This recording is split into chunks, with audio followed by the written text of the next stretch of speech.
సింహరాశి వారికి ఈ వారంలో అదృష్ట యోగం ఏ విధంగా అనుకూలిస్తోందండి? చాలా బాగున్నాయమ్మా.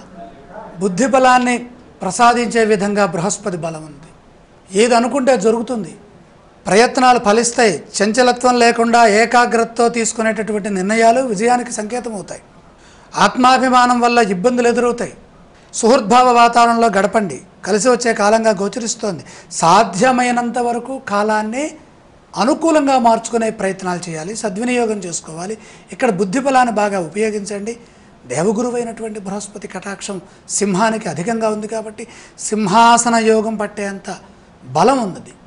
ఉద్యోగంలో విశేషమైనటువంటి గుర్తింపు కూడా లభిస్తుంది. ఉత్తమమైన భవిష్యత్తుని ఉపయోగించుకునే విధంగా ఉంది. ప్రశంసలున్నాయి. ఆరోగ్యంపై దృష్టి పెంచండి, దృష్టి పెట్టండి. అలాగే వాదోపవాదాలకి సరైన సమయం కాదు కాబట్టి ప్రశాంతంగా మౌనంగా ముందుకు సాగండి. సింహరాశి వారు పఠించవలసిన స్తోత్రాలు ఏమండి? జన్మస్థ రాహువు కొద్దిగా కలతని కలిగించే విధానం ఉంది. కలత చెందకుండా ఉండాలంటే రాహు ధ్యానం చేయాలి.